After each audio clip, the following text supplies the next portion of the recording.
राजेश्वरी खाद बीज भंडार खेड़ली के विक्रय परिसर पर संयुक्त निदेशक कृषि अल्वर पीसी मीणा के निर्देशन में निरीक्षक संदीप शर्मा एवं श्रीमती पिंकी मीणा के अलावा पुष्पेंद्र कुमार, राजेंद्र चौधरी, पोखरमल चौधरी, आरती जीतरवाल द्वारा कार्रवाई की गई। शिकायत मिली थी कि इनके द्वारा गैर उर्वरक उत्पादों को विक्रय किया जाता है तथा उर्वरक की कालाबाजारी की जाती है।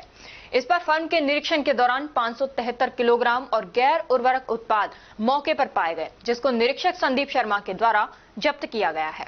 जब्त शुदा उर्वरक को अभिरक्षा के लिए क्रय विक्रय सहकारी समिति खेड़ली को सुपुर्द किया गया है। फर्म से मौके पर ही सल्फर का एक नमूना भी लिया गया है। मौके पर ही फर्म को कारण बताओ नोटिस भी जारी किया गया है। इस प्रकरण में नियम अनुसार कार्रवाई की जा रही है। आपके निर्देशन में खेड़ली कस्टमर क्षेत्र में तो खाद की कालाबाजारी की शिकायत के बाद कार्रवाई की गई है। जानकारी से आप आज दिनांक 25 जुलाई को हमारे जो निरीक्षक हैं श्री संदीप शर्मा और श्रीमती पिंकी मीणा के द्वारा खेड़ली में ये कार्रवाई की गई है। और ये जो फर्म है इसके ऊपर हमने पाया गया कि इसके यहाँ पर जो अदर देन जो फर्टिलाइजर है, मतलब जो फर्टिलाइजर की श्रेणी में नहीं है, ऐसे प्रोडक्ट किसानों को बेचान करने की हमको शिकायत मिली थी। और लगभग 573 किलोग्राम मात्रा को हमने जब्त किया है हमारे निरीक्षकों के द्वारा, जिसको राजसात करने के लिए कार्रवाई की जा रही है। तो फर्म को कारण बताओ नोटिस भी दिया है। इन्हीं के यहाँ पे सल्फर का उत्पाद भी था, जिसमें डाउट होने पर हमने उसका सैंपलिंग भी हमारे निरीक्षकों ने किया है और उसको प्रयोगशाला के लिए जांच हेतु तो भिजवाया जाएगा।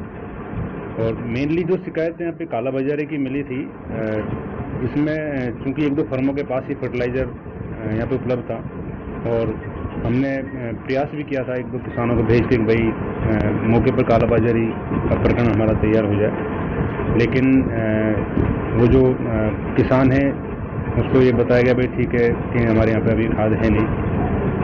और ये जो फर्म थी राजेश्वरी खाद बीज भंडार, इसके द्वारा पूर्व में कालाबाजारी की गई, इसके वेरिफिकेशन के लिए किसान को हमने बुलाया भी था और किसान ने अपना बयान भी दिया है कि हाँ इन लोगों ने मेरे को ज़्यादा रेट पर यूरिया का बेचान किया है।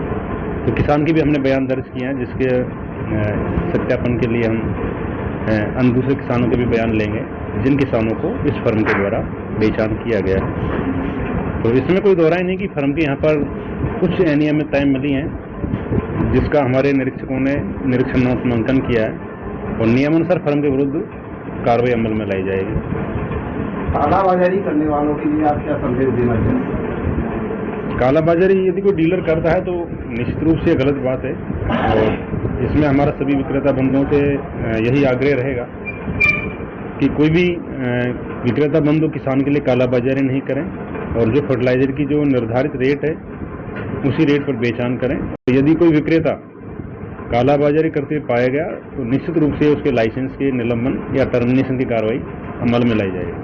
कुछ सामने आया है कि अनाधिकृत रूप से भी दुकानदार खाद का बेचान कर रहे हैं। यदि कोई भी दुकानदार अनाधिकृत रूप से खाद का बेचान कर रहा है तो उसका हम वेरिफिकेशन हम करवाएंगे और वेरिफिकेशन में चीज सामने आती है कि बिना लाइसेंस के कोई बेचान करता है तो उसके खिलाफ हम कार्रवाई करेंगे। क्या ये कार्रवाई लगातार आपके विभाग द्वारा और आपके द्वारा की जाएगी? बिल्कुल, ये लगातार कार्रवाई आगे भी की जाएगी, पहले भी की जाती रही है और हमारा प्रयास ये रहेगा कि शहरी क्षेत्रों के साथ साथ में ग्रामीण क्षेत्र की जो दुकानें हैं उनका भी हम निरीक्षण करेंगे और यदि इस तरह कोई अनियमितता हमको मिलती है तो उनके खिलाफ हम कार्रवाई करेंगे।